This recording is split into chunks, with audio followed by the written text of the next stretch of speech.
All right, let's dive into something that really shapes a massive part of our lives.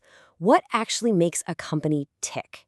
We're about to piece together the people puzzle, and trust me, it's way more fascinating than you might think. Let's get right into it. Seriously, just think about this for a second. We've all seen it, right? Maybe you even lived through it. What is that invisible thing that makes one workplace feel energized and alive, while another one just, well, drains the life right out of you? The obvious answer might be, oh, it's the money, the perks, the fancy tech, right? But here's the twist. That's not it. We've all seen companies with all the money in the world that are still just miserable places to be. So if it's not the budget or the gadgets, what is it? It's this. It all comes down to the people. The entire vibe, the culture, the success, the failure. It's all just a reflection of the human beings walking around inside that building. And it's not just who they are, it's how they are. How they act on their own, how they behave in teams, and what they create or destroy when they come together. Understanding that complex dance, well, that's exactly what we're here to talk about. So this whole complicated science of how we work together, it actually has a name. It's called organizational behavior, or OB for short. And you can think of it as the playbook for why people do the things they do at work. So at its very core, OB isn't just about watching what people do. It's about systematically digging into the why behind their actions. This isn't about gut feelings or the management fad of the month. It's a real science dedicated to the human side of work. And I really love this definition because it highlights two crucial things. First, systematic study.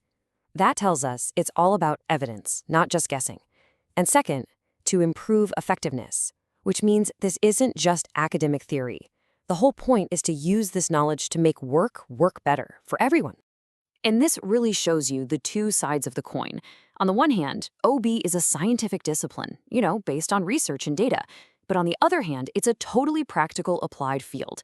It's about using that knowledge to solve real-world problems, like terrible communication, low morale, or teams that just can't seem to get along. Now, what makes OB so cool is that it's this awesome mashup of a bunch of different fields. It borrows from psychology to figure out what motivates us. It taps into sociology to understand how groups behave. It even pulls from anthropology. And no, that's not just about ancient ruins. It's about decoding a company's unique culture, like why they have their own language for projects or the real story behind that weird office tradition. It's this blend that makes it so powerful. Okay, trying to understand all human behavior at once? Yeah, that's a lot. It can be pretty overwhelming. So OB gives us this brilliant, simple framework to make it all manageable. It just breaks it down into 3 levels. Honestly, the best way to picture this is to think of those Russian nesting dolls. We start with the smallest one, the individual. Then we see how that individual fits inside the next doll, the group. And finally, we see how both of those fit inside the biggest doll of all, the organization. Each layer is a crucial piece of the puzzle. So let's pop open that first doll, the individual. This is the foundation, the starting point. It's all about what each and every person brings with them when they walk through the door on day 1. This is where we get into the unique internal wiring of each person. What's their personality like? How do they perceive the world around them? What truly motivates them to get out of bed in the morning? It's everything from their attitude and emotions to how they handle stress. That unique blueprint that makes them, them. But of course, people don't work in a vacuum, right? So what happens when you take all those unique individual blueprints and throw them together into a team? Well, that's when we get to our second level, the group. And oh boy, this is where things can get really dynamic. We start looking at how teams actually function, the massive impact of good or bad leadership, and how well people communicate. We also dig into things like power, politics, and how to navigate conflict. Because a team can be so much more than the sum of its parts, or sometimes so much less.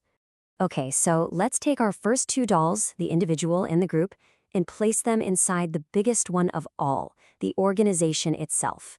This is the big picture, the entire context where everything else happens. This is all about the invisible currents that guide everybody. We're talking about the company's culture. The unwritten rules, the way things are done around here. We look at the formal structure, how the company handles change, and what its ethical compass looks like. This is the house that all the individuals and teams live inside. So we've defined OB. We've broken it down into these 3 levels.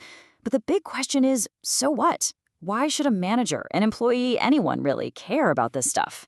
Well, it turns out the payoff is absolutely huge. And look, this isn't just about feeling good. We're talking about real bottom-line results. When you get this stuff right, this amazing chain reaction happens. Motivation goes up, so performance goes up. Leaders become more effective. Teams actually collaborate. And the result? People aren't just more productive, they're happier. And happy people tend to stick around. And that, right there, is the bottom line. This is all about creating a true win-win. The organization becomes way more effective and successful, and at the exact same time, it becomes a fundamentally better, healthier, and more human place to work. So as we bring this all together, let's just remember that OBI isn't some dusty theory in a textbook. It's a tool. It's a very human-centered way to build better workplaces from the inside out. You know, if there's one idea you take away from all this, let it be this. Organizations have incredibly detailed user manuals for all their complex technology and machinery. Well, think of organizational behavior as the user manual for the most complex, the most valuable, and the most important asset of all. It's people. So I'm going to leave you with a question to chew on. Based on everything we've talked about, from the individual to the group to the entire organization, what is one small thing you could do to improve the human behavior where you work? Because that answer, that might just be the first step to building a much, much better workplace.